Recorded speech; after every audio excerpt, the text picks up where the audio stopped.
जय श्री राम, वंदे मातरम, ये तो होना ही था।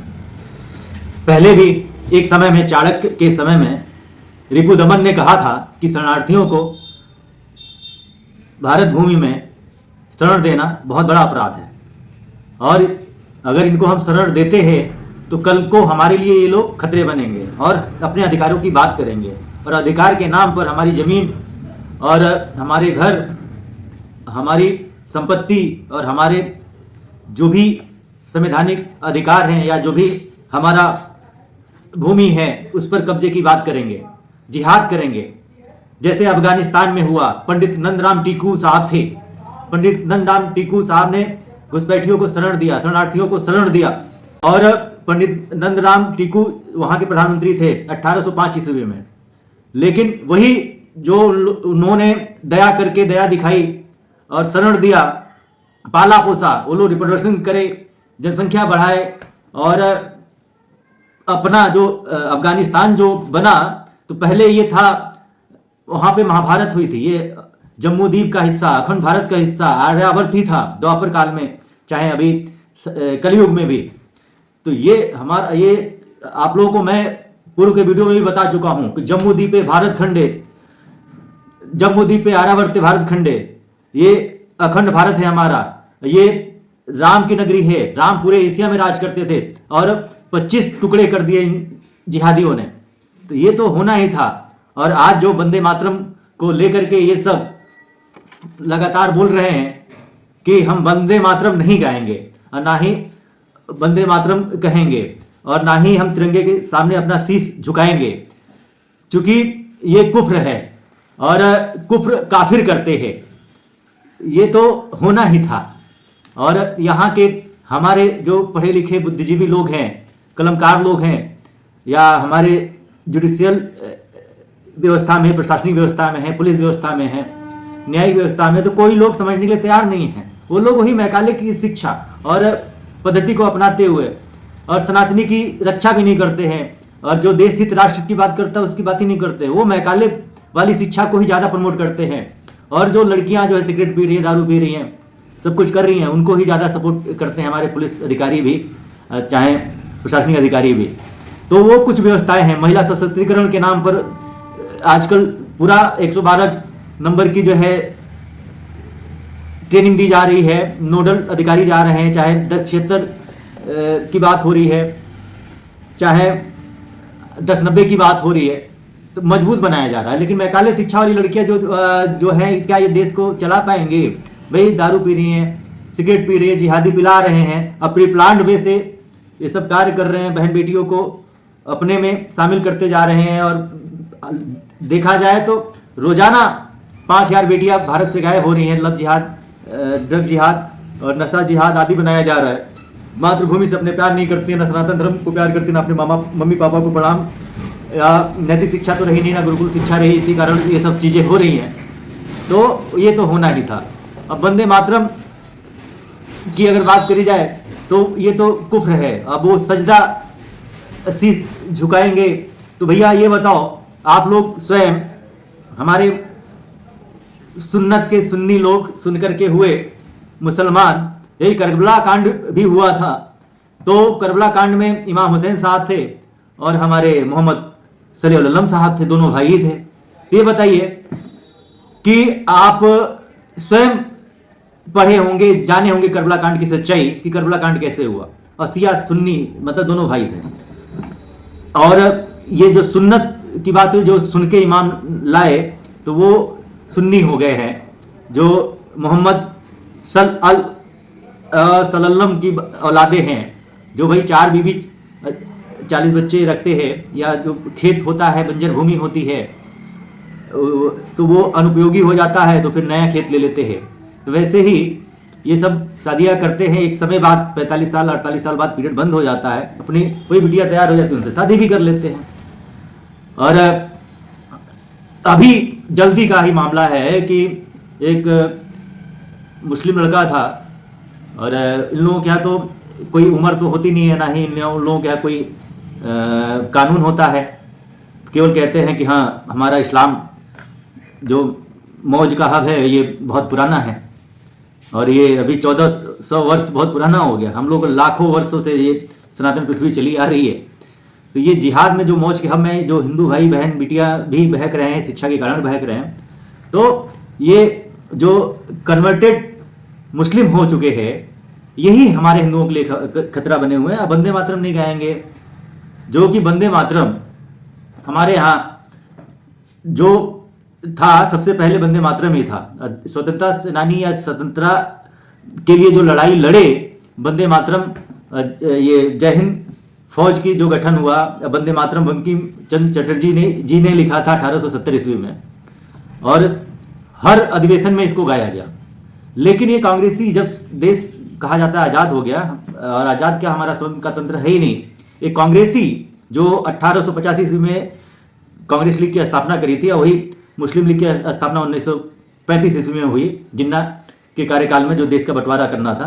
तो ये टुकड़े टुकड़े गए, देश का भी, भूमि का भी टुकड़े टुकड़े करते चले जा रहे हैं, हम लोग को भी जातियों में बांट रहे हैं।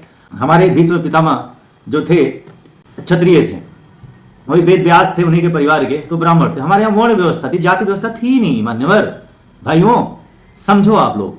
माननीय प्रधानमंत्री जी से भी मैं ये कहना चाहूँगा कि जो देश के हमारे प्रियम्बल संविधान को न माने, उनका जो है देश निकालना तो होना ही चाहिए। और जो SIR चल रहा है, बहुत बढ़िया चल रहा है, और केवल SIR से काम नहीं चलेगा। SIR के अलावा हम लोग एक एक राज्य में SIR करें, सब 8 बार हो चुका है, बिहार को लेकर के 9वीं बार चल रहा है।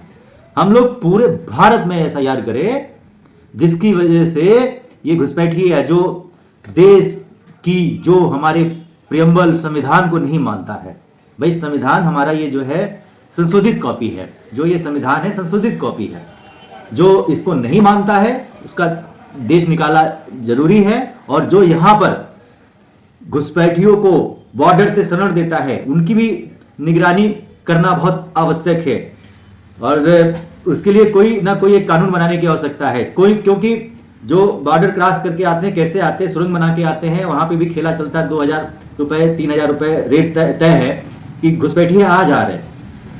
और हम लोग तो कहते थे कि 6 करोड़ घुसपैठिए हैं भारत में, लेकिन अब घुसपैठियों का जो अभी आंकड़ा आ रहा है, तो ये 6 करोड़ नहीं, ये बहुत ज़्यादा पैमाने में आ रहे हैं। और इसका आंकड़ा विधिवत अब पता चलेगा। SIR तो हो ही रहा है, intensive revision, special intensive revision, तो उसके माध्यम से अब सब होगा। लेकिन कहने मतलब पूरे भारत में होना चाहिए, सिर्फ विशेष राज्यों में नहीं। और ये चुनाव आयोग एक स्वतंत्र व्यवस्था है, तो वो इसको लेकर के सुप्रीम कोर्ट और ये जो है चुनाव आयोग, चाहे हमारी जो NIA है, चाहे हमारा ATS है, CBI है, ये सब स्वतंत्र व्यवस्था है। इसमें किसी का दखल अंदाजी नहीं होना चाहिए। और जो भी नेता गण हैं, जो कुछ नहीं कर पाता है, वो आ जाता है पॉलिटिक्स करने के लिए। भ्रष्टाचार सबसे ज़्यादा इन्हीं कारणों से बढ़ रहा है। लाखों रुपए, अभी प्रधानी का चुनाव आ रहा है, तो सभी लोग जो है खड़ा होकर के प्रधानी का चुनाव लड़ रहे हैं। और यही लोग जो है जैसे बॉर्डर से क्रॉस करके चले जाते हैं यहाँ पर, वहाँ पे पैसा दे करके यही पार्षद प्रधान जो है उनका वोटर ID बनवा देते हैं। एक ID बन जाती है भाई, 2000-3000 लेते हैं। वही नगर निगम में उनका जो है जन्म प्रमाण पत्र बन जाता है घूस लेकर के। घूस बहुत, भ्रष्टाचार बहुत बड़ा कारण है या दीमक है देश को बर्बादी के लिए। और यही बात करी जाए कि आप आधार बनवा लेते हैं, एक ID बन जाती है, आधार बन जाता है, जन्म प्रमाण पत्र बन गया, आधार कार्ड बन गया। इसके अलावा आपका जो है राशन कार्ड बन जाता है, फ्री की रेमडिया भी गवर्नमेंट देती है। सबका साथ, सबका विकास, सबका विश्वास, सबका प्रयास। अरे हम तो देख रहे हैं मोदी जी सबसे ज्यादा जितनी योजनाएं हैं सब मुसलमानों को दे रहे हैं। और वही मुसलमान, ये जो कन्वर्टेड मुसलमान हो गए हैं, यही देश के लिए खतरा बने हुए हैं। हिंदुओं को रियली में कोई जो है फायदा नहीं मिल रहा है। बाहर के हिंदू जो NRI हिंदू हैं, वो भी लोग जो है कहते हैं कि संजय शर्मा जी ऐसी सी बात है, बहुत विश्वास करते हैं। हमारा चिल्ला चिल्ला के गला फट जाता है और नींद चैन सब बर्बाद हो जाता है। लेकिन प्रधानमंत्री या मोदी जी या अमित शाह जी इस बात पे अमल नहीं करते हैं कि ये आपका खाएंगे, सब कुछ करेंगे, लेकिन क्या विश्वास कभी नहीं जीत पाएंगे। मुसलमान कभी वोट जो है नहीं देता है। अभी आपने देखा ना कि एक मौलाना है साजिद रशीदी, उसने किया कि पूरा बैठक बुलाता है, वहां पर बोलता है कि किसी भी SIR के नाम पर, चाहे वोटर लिस्ट चाहे उसके लिए आ रहा है यहाँ पर, तो उसको यहाँ पे किसी सरकारी अधिकारी को हमारे गली या मोहल्ले में घुसने नहीं देना है। ये हमारे अल्लाह की भूमि है और हमारा दीन और तालीम को के खिलाफ है। और वही मदनी जो है ये बोलता है कि मदनी की अगर बात करी जाए तो हमारे दीन से अगर दिक्कत है, तकलीफ है, तो आप ये भारत छोड़ के चले जाइए। अल्लाह की भूमि है, ये हम लोगों की भूमि है, इस्लाम की भूमि है, इस देश को चले जाए। ऐसे बड़े बड़े IAS PCS या कलमकार बुद्धिजीवी, चाहे जज, सुप्रीम कोर्ट के जज हों, चाहे वकील हों, पुलिस में हो, IAS PCS कोई प्रशासनिक अधिकारी हो, तो ये लोग भी आंख बंद कर लेते हैं। मुसलमान होने के लिए आपको मानसिक विकलांग होना पड़ेगा और आपको सिर्फ रूढ़िवादिता जो है उसी को अपनाना पड़ेगा। जादू टोना करके उसी पर बुर्का में रहना है, जादू टोना, दुआ ताबीज, मजार पर जाना और लैंड जिहाद करना, मुंह जिहाद करना, ड्रग जिहाद करना, हलाला करना, आंख पे पट्टी बांध करके मौलाना बनाना।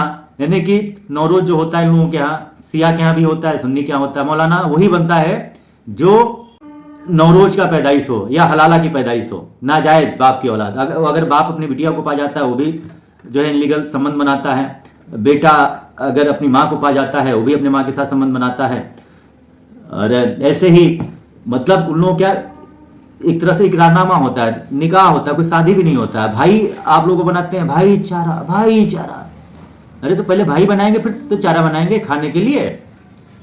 अरे भाई आपके गाय माता जो दूध देती है उनका दूध हम लोग पीते हैं, हम लोग गाय को पूजते हैं, गाय को माता मानते हैं, और वही आपकी माता को खा जा रहे हैं और आप उनको भाई मानते हैं।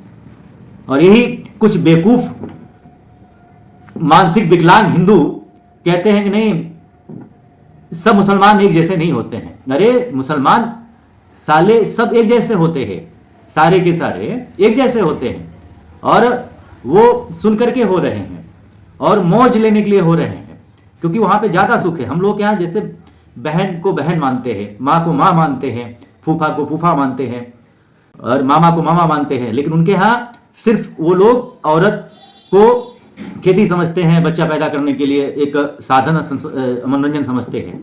जिहाद जिहाद जिहाद जो किया था मोहम्मद सल्लल्लाहु अलैहि वसल्लम ने, तो वही उसी को अपना रहे हैं, वही जो उसकी आदत थी। भाई अल्लाह के अंदर उसके बम में दम था, तो क्यों नहीं ये अल्लाह की अल्ली तो हुई नहीं, नामुल्ली हुई। भाई हमारे यहाँ तो श्री राम है, माँ सीता है, हमारे यहाँ शंकर जी हैं तो पार्वती जी हैं, हमारे यहाँ विष्णु भगवान है तो लक्ष्मी जी हैं, लेकिन उनके यहाँ अल्लाह की अल्ली तो है नहीं, ना ही मुल्ली है। तो वो ऐसे ही जानवरों की तरह, जैसे कहते हैं सुअर हराम है, लेकिन सुअर वाली हरकतें करते हैं, तो वही अपना रहे हैं जो उसकी आदत। आदम हुआ, ये वो क्रूर था, तो पूरा आदम हुआ, हुआ आ गया, आदम आ गया, तो वही जो उन लोगों का अपना एक पर्सनल विचारधारा करेक्टर था, जो वो किया उसी को लोग अपनाते चले जा रहे हैं और रूढ़िवादिता में फंसते चले जा रहे हैं, अंधभक्त होते चले जा रहे हैं और कहते हैं कि अंधभक्त बन रहे हैं। यही जो है दुनिया के सारी यूनिवर्सिटियों में कभी ये नहीं कहा जाता है कि हाँ पादरी को देश से भगाओ, और इस्लामिक मुल्क बन चुके हैं वहाँ पे ये नहीं कहा जाता है यूनिवर्सिटीज़ में या जो भी उनका तालीम का जो व्यवस्था है उसमें ये नहीं कहा जाता है कि काजी और मौलानाओं को बाहर भगाओ। लेकिन हमारे यहाँ जो है भारत में यूनिवर्सिटियों में कहा जाता है ब्राह्मण देश छोड़ो, ब्राह्मण को भगाओ। तो ये चीज़ें मुद्दा उठ रहा है कि ये कैसी शिक्षा है और ये कौन पीछे से काम कर रहा है, बैकअप में कौन है, कौन इकोसिस्टम है। हमारे यहाँ में कोई मैकेनिज्म नहीं है, हम लोग कहाँ जा रहे हैं।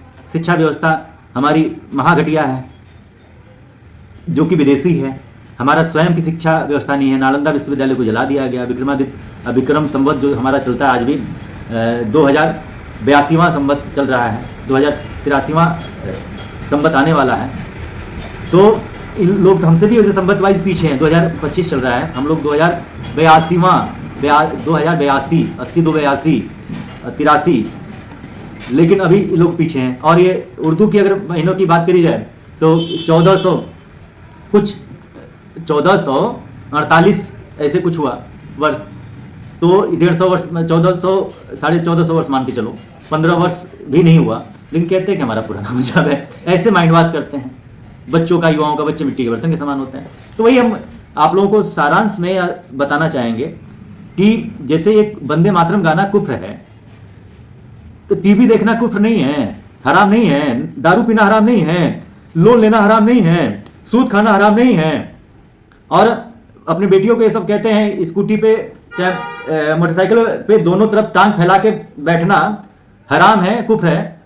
और चूंकि उन लोगों का वो होता है कि साइंटिफिक बताते हैं, तमाम अपना तथ्य बताते हैं कि ये हो जाएगा, नुकसान हो जाएगा, वो खेती होता है, वो उसमें केवल मनोरंजन का वो ग्रिप बनता है। और ग्रिप का मतलब हमेशा पीछे से ही ये लोग हमला करते हैं, आगे से तो हमला करते नहीं। चाहे शिवाजी की बात करी जाए, चाहे पृथ्वीराज चौहान जी की बात करी जाए, पृथ्वीराज चौहान को भी कैसे पीछे से ही हमला करके जयचंदू ने जो है उनको बंदी बनवाया था वो करके। ऐसे ही चाहे जो भी हमारे वीर सपूत रहे हैं भाई, तो वो पीछे से ही हमला करे। चाहे चंद्रशेखर आजाद जी रहे हैं, ये भी ब्राह्मण की अगर बात वर्ण व्यवस्था हमारी है, वेद व्यास जी ब्राह्मण थे जैसे, तो वैसे ही हम लोग कर्म के आधार पे वर्ण व्यवस्था बनी होती है, जाति व्यवस्था में सब बांट दिया है।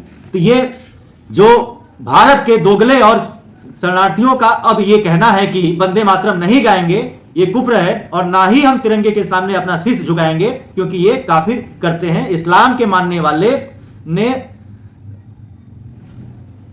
कभी सजदा जो है नहीं किया है, तो ये सब क्यों जाते हैं मजारों पे सजदा करने के लिए, चादर चढ़ाने के लिए।